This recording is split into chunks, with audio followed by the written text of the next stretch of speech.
ছবির চেয়েও সুন্দর গ্রাম পূর্ব চাঁদপুর গাজীপুর জেলায় অবস্থিত।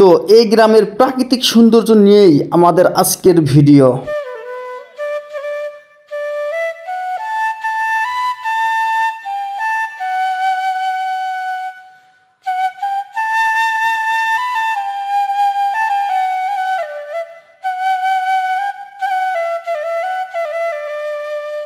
আমরা তিনজন আজ ঘুরে ঘুরে দেখব পূর্ব চাঁদপুরের সম্পূর্ণ এলাকা এবং তুলে ধরব এখানকার পরিবেশ ও মানুষজনের দৈনন্দিন জীবনের প্রতিচ্ছবি।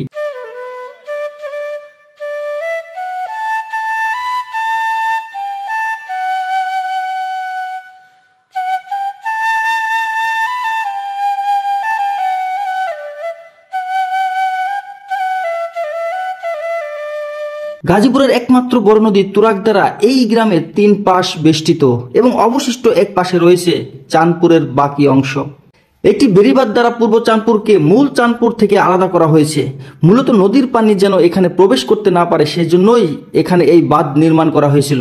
পানির চাপ নিয়ন্ত্রণ করার জন্য বাঁধে রয়েছে একটি স্লুইস গেট, যদিও এই গেটে কোনো প্রকার কপাটিকা আমরা লক্ষ্য করিনি। কাজে এই গেট দিয়ে পানি অনায়াসে ভিতরে প্রবেশ করতে পারে এবং বাঁধের উদ্দেশ্যকে প্রশ্নবিদ্ধ করে। জানিয়ে রাখা ভালো, প্রায় সমগ্র পূর্ব চাঁদপুর এলাকাটি বর্তমানে বসুন্ধরা গ্রুপের কৃষি গবেষণার ক্ষেত্র হিসেবে ব্যবহৃত হচ্ছে। অল্প সংখ্যক বসতি এখানে থাকলেও তারা ধীরে ধীরে মূল চাঁদপুর কিংবা পার্শ্ববর্তী শাকাশ্বরে স্থানান্তরিত হচ্ছেন। বসুন্ধরা গ্রুপের তত্ত্বাবধানে এই বিশাল ফসলের জমিতে বিভিন্ন প্রকার ফসলের গবেষণামূলক চাষ হচ্ছে, পাশাপাশি স্থানীয়দেরও রয়েছে আবাদি জমি।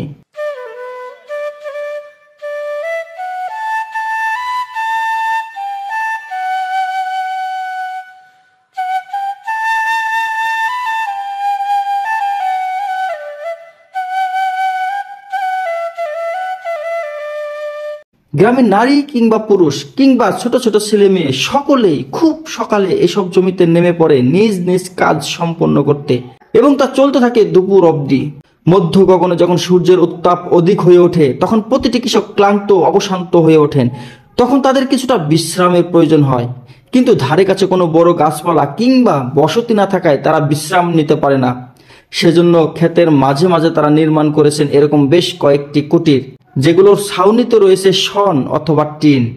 এখানে বসেই কৃষকেরা তাদের খাওয়া দাওয়া সম্পন্ন করেন এবং ক্লান্তি দূর করে থাকেন।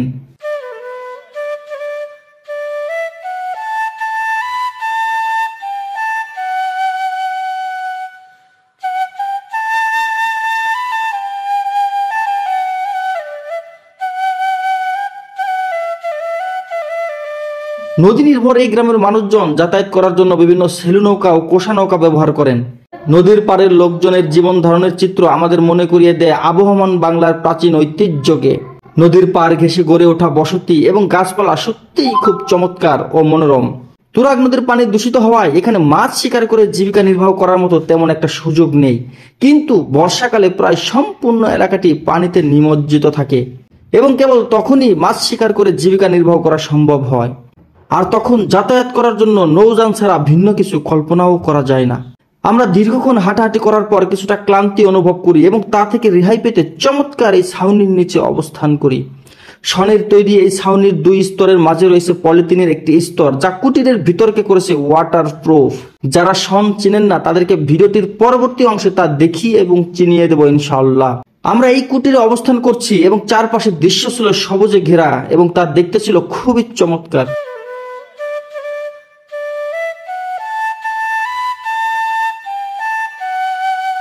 ইতিমধ্যে স্থানীয় গ্রামের কয়েকজন বাসিন্দা আমাদের দেখে এগিয়ে আসেন এবং বিভিন্ন কথাবার্তার মাধ্যমে সময় অতিবাহিত করতে থাকেন। আমরাও তাদের নিকট হতে এলাকার ইতিহাস, ঐতিহ্য, মানুষের জীবন ধারণ সম্পর্কে জানতে চেষ্টা করি। কি নাম তোমার? তোর নাম কি? কও কও বলো। কও নাম কও নাম কও কও না বেটা। ভয় পাও না শরম পাও? কোনটা? হ্যাঁ, সুন্দর করে কও। জাহিদ হাসান। জাহিদ হাসান? হ্যাঁ, তোমার নাম জাহিদ হাসান? জি, বলো। পূর্ব চাঁদপুর না নাকি? এটা শুধু চাঁদপুরি? না, পূর্ব চাঁদপুর কয় কি? ও, এত সুন্দর একটা হেলিকপ্টার আছে আমরা জানি না। তোমারটা সুন্দর লাল টকটকা। এবার আমরা এসেছি স্বর্ণপূর্ণ একটি মাঠে, চারপাশে লম্বা লম্বা ঘাসের মতো যেগুলো আপনারা দেখতে পাচ্ছেন, মূলত এগুলোই হলো শন। গ্রামগঞ্জে ঘরের চালা এবং বেড়া সহ বিভিন্ন কাজে এই শনের ব্যবহৃত হয়ে থাকে। এবার আমরা শনের মাঠ পেরিয়ে মূল চাঁদপুরের দিকে এগিয়ে যাচ্ছি। বিস্তীর্ণ মাঠের বিভিন্ন জায়গায় গরু চড়ানো হচ্ছে এবং কিছু লোকজন তাদের আপন কাজে মগ্ন রয়েছেন। আমরা ধীরে ধীরে সেই মাঠ অতিক্রম করে মূল চাঁদপুরে প্রবেশ করেছি এবং সেখানে যাতায়াতের জন্য অটো রিকশার ব্যবস্থা রয়েছে। আমরা এখন একটি রিকশা যোগে চাঁদপুর গ্রাম ত্যাগ করছি। আমাদের ভিডিওটি ভালো লাগলে অনুগ্রহ করে লাইক, কমেন্ট, শেয়ারের মাধ্যমে আপনার ভালো লাগার বহিঃপ্রকাশ ঘটান। সবাই ভালো থাকবেন, সুস্থ থাকবেন। দেখা হবে পরবর্তী অন্য কোনো একটি ভিডিওতে। আল্লাহ হাফেজ।